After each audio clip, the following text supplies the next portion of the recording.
Kamalu was a village full of life, with children laughing as they played under the vast baobab trees, elders sharing wisdom by the fireside, and the sound of drums filling the air during celebrations. In this lively place lived a young girl named Nafisa, whose heart was as pure as the morning sun. She was the only child of Baba Jelani, a respected hunter known for his bravery, and Mama Tisha, a woman loved for her kindness. Together, they were a happy family, and Nafisa grew up surrounded by love. But happiness is often fleeting. One fateful season, a terrible illness swept through the village, and Mama Tisha, despite all efforts, could not be saved. The loss of her mother left Nafisa heartbroken, and even Baba Jelani, a man known for his strength, was consumed by grief. Seeing that his daughter needed a mother's care, he made the decision to remarry. He brought home a woman named Adimu, who at first appeared kind and gentle. She smiled warmly at Nafisa, promising to care for her as if she were her own. For a short while, things seemed peaceful. Adimu cooked for the family,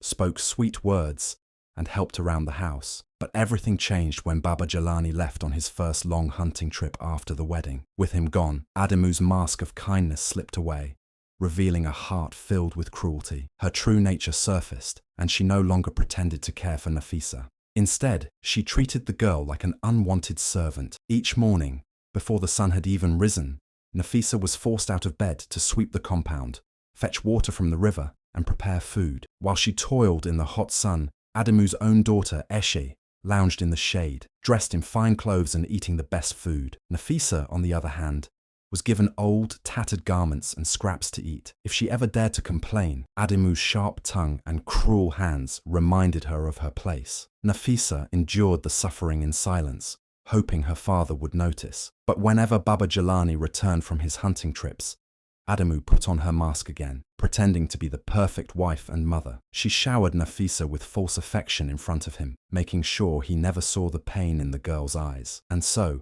Baba Jelani remained unaware, believing that his daughter was being cared for. One day, the village of Kamalu held its annual festival, a time of joy where everyone gathered to celebrate the harvest with music, dance, and feasting. Nafisa, despite her hardships, was excited. It was one of the few days she could be around others and escape the endless chores at home. She wore her best, though still ragged, dress and joined the festivities. As she moved through the crowd, admiring the colorful decorations and the delicious aroma of roasted yams and spiced stew, she accidentally bumped into Eshe. A small clay cup of water slipped from Nafisa's hands, spilling onto Eshe's fine silk dress. Gasps rippled through the crowd as Eshe let out a dramatic scream. Before Nafisa could even apologize, Adimu stormed forward, her voice loud and sharp. "Look at this clumsy girl!" she shouted, grabbing Nafisa's arm roughly. The crowd fell silent as she continued. "This one is nothing but a worthless servant. Who would ever want to marry such a girl? She will be nothing for the rest of her life." Then she threw her head back and laughed, her cruel laughter ringing through the village square.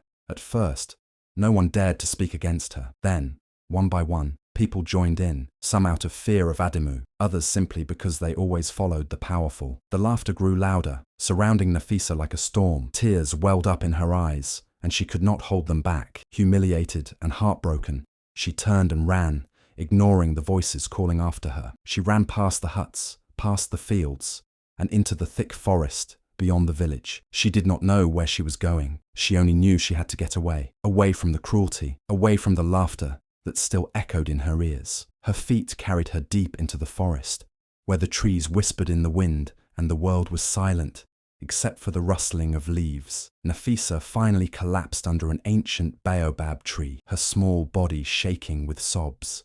She felt lost, abandoned, and alone. Little did she know that her destiny was about to change. In the beginning, Adimu acted like a loving mother. She smiled at Nafisa, spoke kind words, and even hugged her when Baba Jelani was around. She made sure he believed that Nafisa was in good hands.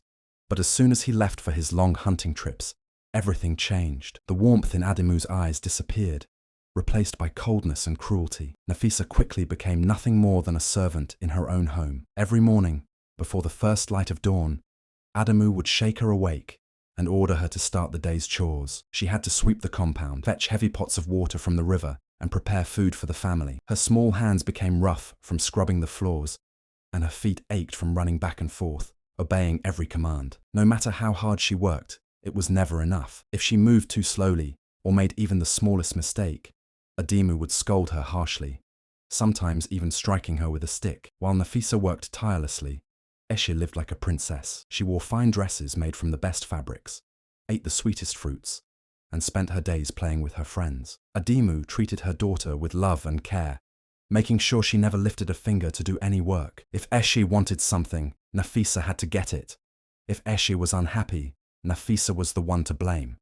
The unfairness of it all made Nafisa's heart heavy, but she had no choice but to endure it. Her suffering did not end with work. At mealtimes, Adimu and Eshe sat together at the table, eating hot, delicious meals, while Nafisa was given scraps, cold leftovers, or a few hard pieces of yam. Some nights, she went to bed with an empty stomach, her belly aching with hunger. But even sleep did not bring comfort. Adimu refused to let Nafisa sleep inside the house, saying there was no space for a useless girl. Instead, Nafisa was forced to sleep outside on a thin straw mat under the open sky. When it rained, she had to curl up under a small wooden overhang, shivering through the cold, damp nights. Despite everything, Nafisa did not complain.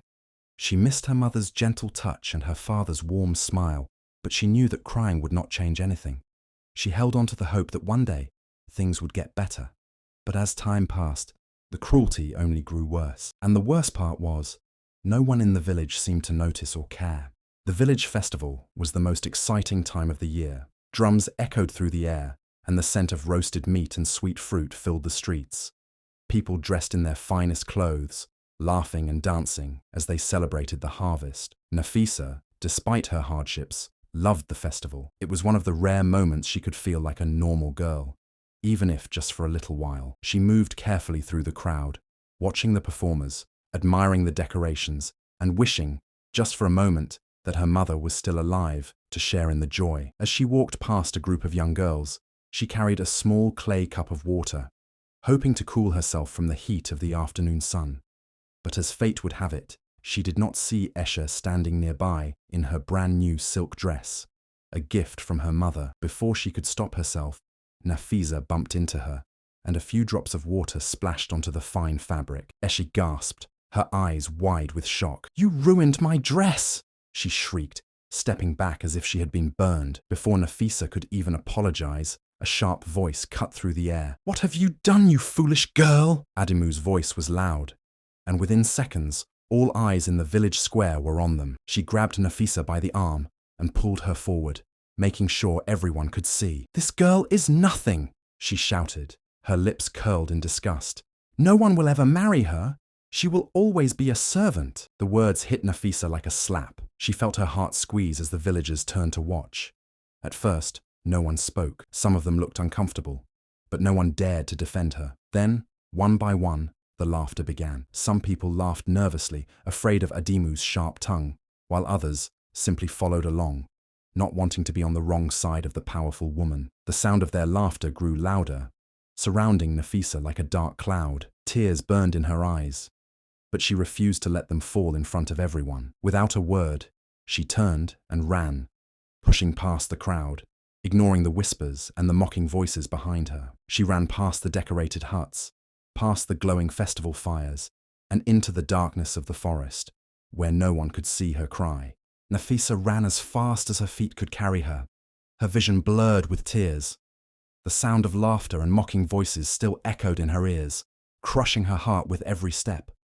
She ran past the village, past the open fields, and into the thick forest beyond. The trees loomed high above her, their branches twisting like arms reaching for the sky. The deeper she went, the quieter the world became. Only the rustling of leaves and the distant cries of night creatures filled the air. Exhausted, Nafisa finally collapsed under a massive baobab tree. Its ancient trunk was thick and sturdy, its roots spreading far and wide, as if they had been there since the beginning of time. She curled up against it, hugging her knees to her chest, and let the tears flow freely. She had no home, no family who truly cared for her, and no place where she belonged. The pain of her stepmother's cruel words weighed on her heart, and for the first time, she felt truly lost. As she drifted between exhaustion and sadness, she barely noticed the soft footsteps approaching. A gentle voice broke the silence. "Child, Why do you weep beneath the tree of wisdom? Nafisa looked up and saw an old woman standing before her. The woman had deep, knowing eyes and a face lined with the marks of many years. Her clothes were simple, made of woven fabric, and she carried a wooden staff carved with strange symbols. Though she looked old, there was something strong and powerful about her presence. "I have nowhere to go," Nafisa whispered, her voice hoarse from crying. "No one cares for me." The old woman studied her for a moment, then gave a small nod. "Come with me, child. The spirits have brought you here for a reason." Too tired to argue, Nafisa followed the woman through the trees until they reached a small hut nestled between two giant roots of another baobab tree. The hut was made of mud and straw, but it looked sturdy and warm. Inside, the air smelled of herbs and burning incense. Dried plants hung from the ceiling, and clay pots filled with strange mixtures lined the shelves. The woman gave Nafisa a bowl of warm broth, which she sipped gratefully. "Who are you?" Nafisa asked hesitantly. "I am Mama Zuberi," the woman said with a smile. "Some call me a healer, some call me a wise woman, and others, a keeper of forgotten knowledge. But tonight, I am simply the one who will give you shelter." Nafisa felt a strange sense of peace in the old woman's presence. There was something about her voice, about the way she moved, that made Nafisa feel safe for the first time in years. She did not know it yet, but her life was about to change forever. Life with Mama Zuberi was unlike anything Nafisa had ever known. For the first time in years, she felt safe. The old woman treated her with kindness, giving her food, shelter, and gentle words that soothed her wounded heart. But Mama Zuberi was more than just a kind elder. She was a woman of great wisdom. She knew the secrets of nature, the power of herbs, and the whispers of the ancestors. And she saw something special in Nafisa, something even the girl herself did not yet understand. "You were not brought to me by accident, child," Mama Zuberi said one evening as they sat by the fire. "The spirits have guided you here for a reason. You have a gift, and I will help you find it." From that day forward, Nafisa's life changed. Her days were no longer filled with suffering and cruelty, but with learning and discovery. Mama Zuberi taught her how to recognize the plants that held healing powers, how to mix herbs to cure fevers, and how to use roots and leaves to soothe wounds. She showed Nafisa how to listen to the wind, how to read the stars, and how to feel the energy of the earth beneath her feet. At first, it was difficult. The names of the plants were hard to remember, and the mixtures had to be prepared with great care. But Nafisa was determined.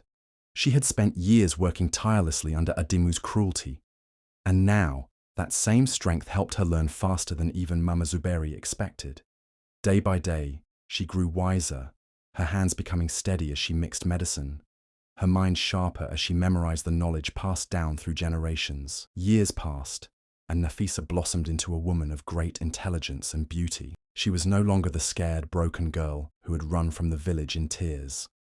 She stood tall, her presence calm and powerful. People from nearby villages began to hear of the mysterious young woman who lived with Mama Zuberi. They spoke of her gentle touch, her deep wisdom, and the way she could heal even the sickest of patients. They called her the daughter of the baobab tree, a name that spread far and wide. Even the greatest healers in distant lands marveled at her knowledge. She knew the secrets of plants that others had long forgotten. She understood the balance of life and the wisdom of the ancestors. And though she had once been treated as nothing, she was now a woman whose name was spoken with respect. But deep in her heart, Nafisa knew her journey was not yet complete. The village of Kamalu, the place where she had suffered, the place where she had been humiliated, was still out there, and one day she would return, not as the weak girl they had mocked, but as a woman who had found her true power.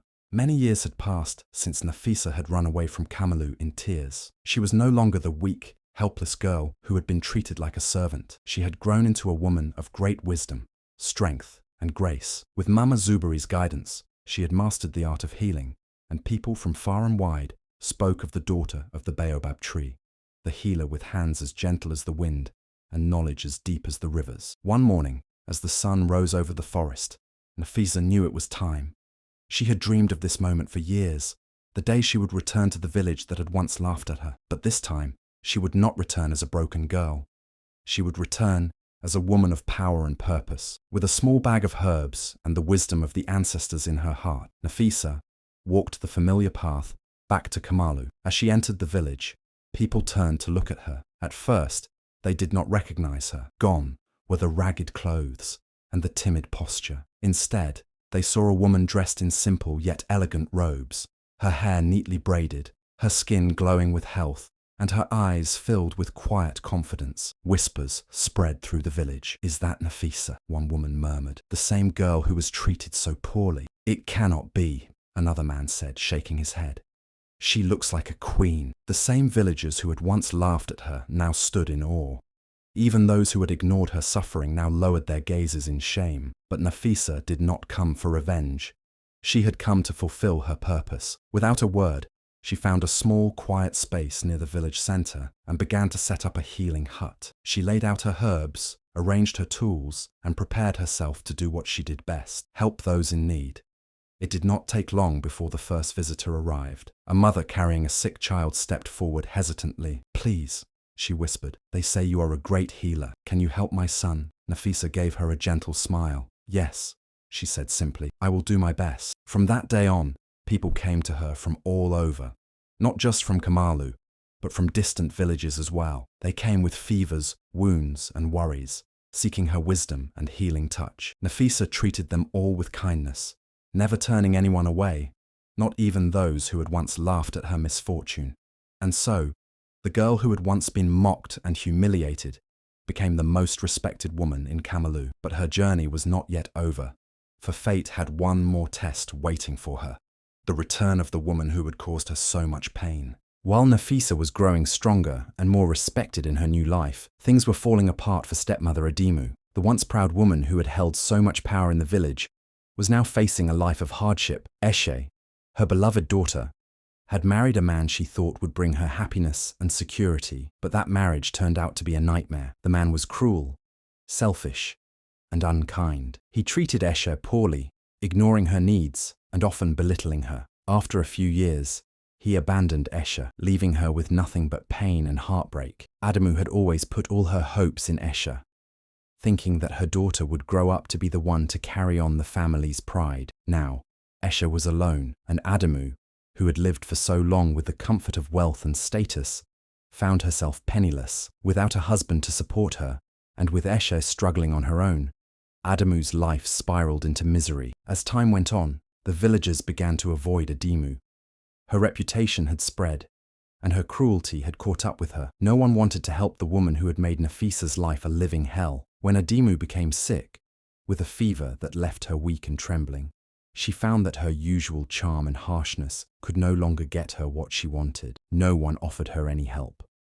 The women who once feared her no longer hesitated to turn their backs on her. Even the village healers, who had once treated her with respect, now refused to come near her. They remembered how she had mocked Nafisa all those years ago, and they turned away, unwilling to help a woman so full of malice. Adimu, once so proud and feared, now spent her days alone and sick in her small hut. She had nothing but regret in her heart.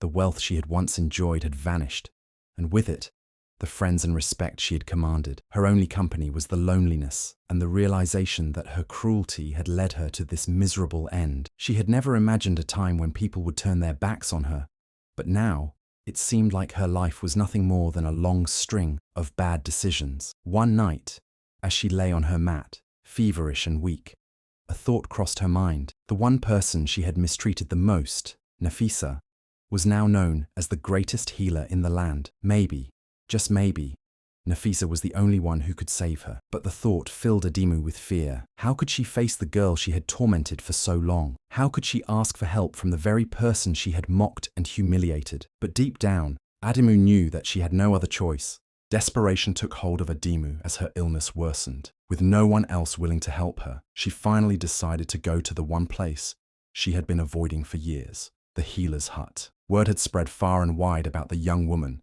who had become the most respected healer in Kamalu. Nafisa, the girl she had once humiliated and mistreated, was now the one people turned to for help. Adimu, however, had no other choice. Despite her pride, she knew that if she did not seek Nafisa's help, she might not survive her sickness. The journey to Nafisa's healing hut was a long and difficult one, and by the time Adimu arrived, she was exhausted, weak, and trembling from the fever. Her heart pounded in her chest, and the shame of the past pressed down on her like a heavy weight. What would Nafisa think of her? How could she face the girl she had tormented? But Adimu pushed the thoughts aside. There was no other option. When she reached the hut, she stood at the entrance for a moment, gathering what little strength she had left. She had imagined this moment in her mind countless times, but nothing could prepare her for the shock she felt when she finally stepped inside. The woman standing before her, tall, graceful, and radiant, was none other than Nafisa. Adimu's breath caught in her throat. She could barely recognize the girl she had once seen as nothing more than a servant. Nafisa's face was calm and beautiful, her eyes shining with wisdom and power. The girl she had belittled all those years ago now stood before her as a woman of incredible strength and dignity. In that moment, all the guilt and regret that Adimu had been trying to ignore hit her all at once. Her legs gave way, and without thinking, she fell to her knees in front of Nafisa, trembling with shock and shame. "Please," she whispered, her voice breaking. "Please, forgive me. I was wrong. I treated you horribly, and I regret every moment of it." Nafisa stood there, silent for a moment, watching Adimu on her knees before her. There was no anger in her eyes, no trace of the hurt that had once filled her heart. Instead, there was a calm understanding, as though she had long ago forgiven Adimu, even before she had asked. The woman who had once mocked her now sought her help, and Nafisa's heart was filled with a quiet, steady strength. She did not need to speak to show that she had moved beyond the pain of the past. Adimu knelt before Nafisa, her body trembling with regret. She had spent so many years mocking and hurting this girl, never once thinking that the day would come when she would need Nafisa's help. Now, here she was, weak and sick, begging the very person she had wronged for forgiveness. "Please," she whispered through sobs, "please forgive me. I was cruel and selfish. I did terrible things to you, but now I see that you are the only one who can save me." Nafisa looked down at Adimu, her gaze steady but soft. She had not forgotten the pain her stepmother had caused her, the humiliation, the loneliness. Yet, as she watched Adimu tremble on the ground before her, a different feeling arose within Nafisa, one that was more powerful than anger. She had spent so many years learning about healing, not just with herbs and plants, but with her heart. Nafisa had learned to heal others by understanding their pain, not by holding on to her own wounds. She knew that Adimu's suffering came from the weight of her own guilt and regret. For a long moment, Nafisa said nothing. She simply stood there, watching Adimu in silence. The years of torment and cruelty had taken their toll on both of them. But in that silence, Nafisa realized something. She had the power to let go of the past. She had the power to heal, not just Adimu's body, but her soul as well. Finally, Nafisa spoke, her voice calm and kind. "I forgive you, Adimu," she said softly. "But it is not for me to decide your fate. You must heal yourself, just as you have made the choice to ask for help." With those words, Nafisa moved closer to the trembling woman on the floor. She reached out her hand, not in anger, but in compassion. Gently, she touched Adimu's forehead, her fingers glowing with a soft light. Using the healing powers she had honed over the years, Nafisa began to work. The warmth of her touch spread through Adimu's body, easing the fever, calming her pain. Nafisa's heart was open, her actions not driven by revenge, but by a quiet, powerful kindness. As the warmth of the healing energy surrounded Adimu, her body began to relax. The fever that had once burned so hot slowly faded, and for the first time in a long while, Adimu felt something other than pain. She felt peace. She felt the weight of her past lifting, just a little. When Nafisa was done, Adimu looked up at her, her eyes filled with tears. "I don't deserve your kindness," she whispered. "After everything I've done to you, I don't deserve this." But Nafisa smiled, her heart full of a strength far greater than any hatred. "You do not need to deserve kindness.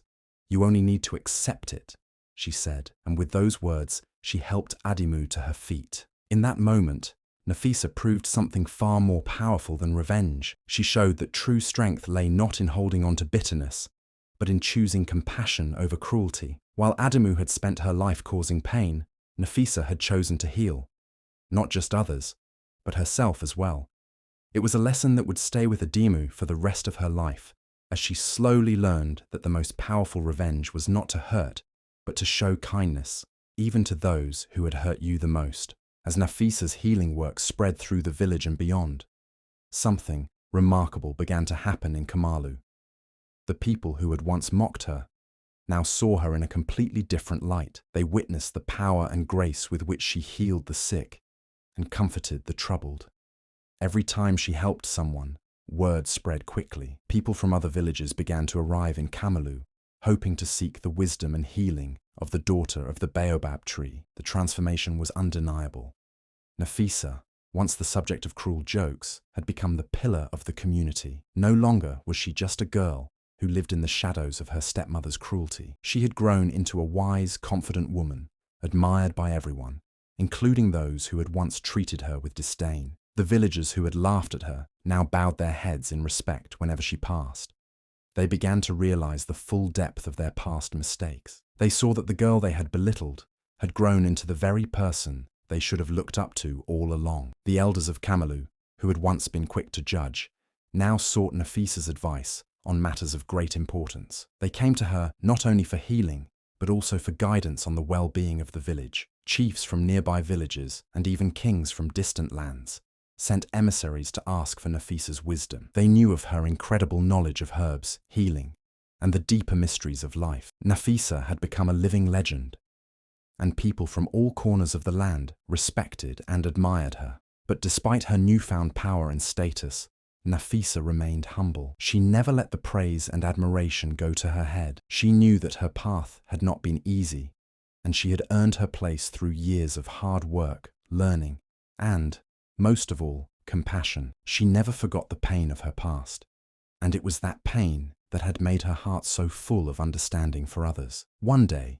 a great chief from a distant kingdom arrived in Kamalu with his entourage. He had heard of Nafisa's reputation and came seeking her counsel for a grave problem that had befallen his people. His kingdom had been struck by a terrible drought, and the crops were failing. The people were suffering, and the chief did not know where to turn. He had heard that Nafisa's wisdom was unmatched, and he hoped she could offer a solution. When the chief arrived at her hut, he bowed deeply before her, showing respect for the wisdom she had gained. Nafisa listened carefully to the chief's troubles and spent hours speaking with him, offering advice and guidance on how to restore balance to his kingdom. She spoke of the ways of the earth, the winds, and the spirits of the land. With a few carefully chosen herbs and rituals, she assured him that the drought could be broken, but it would take time, patience, and the unity of the people. The chief left Kamalu in awe of Nafisa's wisdom, promising to follow her advice. Her reputation spread even further, and soon, people from distant lands came to seek her guidance. The village that had once shunned her now saw her as their greatest treasure. The villagers who had once laughed at Nafisa now felt deep regret for their cruelty. They remembered the times they had taunted her, the way they had made her feel small and unimportant. But now they saw her greatness, and they were ashamed of the way they had treated her. They had failed to see the incredible strength and potential that Nafisa held within her. And now, they were humbled by the very woman they had once mocked. Nafisa's rise to greatness was not just a transformation of her own life, but also a transformation for Kamalu itself. The village that had once been divided by jealousy and hatred now began to heal, just as Nafisa had healed so many others. They had learned that greatness could come from the most unlikely places, and that kindness, wisdom, and strength were not measured by one's birth or past, but by the heart and actions of the individual. As Nafisa's influence grew, the people of Kamalu began to live with a new understanding. They had witnessed firsthand how cruelty could turn into kindness, how pain could be transformed into healing, and how forgiveness could lead to growth. Kamalu had become a better place because of Nafisa, and the village would never again forget the lesson she had taught them. True greatness comes from within, and it is shaped by how we treat others, especially those who may seem weak or insignificant. Nafisa had become the most respected woman in Kamalu, and her story would live on as a reminder to future generations that kindness and wisdom are the greatest powers of all. Even kings and chiefs sought her wisdom, knowing that she had something they could never learn from their titles or riches, an understanding of the heart and soul. Years passed, and the once proud and cruel stepmother Adimu grew older. Her beauty faded, and her strength dwindled. She spent her days alone, haunted by the memories of her past. The life she had once led, full of pride and power, was now nothing more than a distant dream. Her daughter, Esha, whom she had once adored and protected, had fallen into misfortune, leaving her with no one to care for her. In her old age, Adimu found herself abandoned, living in a small, crumbling hut on the edge of the village. As the days went by, Adimu's body grew weak from the many illnesses that plagued her. Her once sharp mind now felt dull, and her spirit was heavy with regret. She spent her nights tossing and turning, haunted by the memory of the girl she had mocked and humiliated, Nafisa. The laughter that had once echoed through the village, the cruel words she had spoken to Nafisa, now rang in her ears as if they were a curse. Those same words that had once made Nafisa feel small and worthless, now echoed back at Adimu, reminding her of the terrible things she had done. Adimu couldn't escape the truth. She had laughed at the very girl who had become the most powerful, respected, and wise woman in the land. Nafisa, the girl she had treated so horribly, had grown into a healer, a guide, and a source of hope for the people. And now, Adimu could only watch from afar as the world bowed before Nafisa's greatness. The villagers, who once feared Adimu, now saw her for what she truly was, a woman whose cruelty had destroyed her own happiness. They no longer paid her any attention, and no one offered her help. Nafisa, on the other hand, had earned the love and respect of everyone she encountered, and even kings and chiefs sought her wisdom. It was clear to Adimu that while she had spent her life causing pain, Nafisa had spent hers healing and helping others. In the quiet of her final days, Adimu realized that her actions had brought her nothing but sorrow. The laughter that had once humiliated Nafisa had now become her greatest curse. It was a curse of regret, of missed opportunities, and of the knowledge that she had been cruel to someone who had only ever been kind. As she lay in her bed, too weak to even move, Adimu thought about the days when she had mocked Nafisa in front of the entire village. She thought about how she had belittled her, making her feel small and insignificant. The thought of it all brought tears to her eyes. She wished with all her heart that she could go back and change the past. But it was too late. Adimu knew now that no amount of wealth, power, or beauty could bring her the peace she longed for. It was kindness, forgiveness, and love that had made Nafisa great, not the cruelty that Adimu had shown. And now, in her final moments, Adimu understood that the greatest strength lies not in being powerful or feared, but in being kind and humble. It was a lesson she had learned too late, and one that she would carry with her until the very end. As the days grew shorter for Adimu, she spent them in deep regret. She knew that she had lost everything that truly mattered. The laughter that had once humiliated Nafisa had now become a bitter memory that would haunt her for the rest of her life. The woman who had once been so proud now realized that true greatness was not something to be taken by force. It was something that grew from within, nurtured by love, compassion, and the courage to change.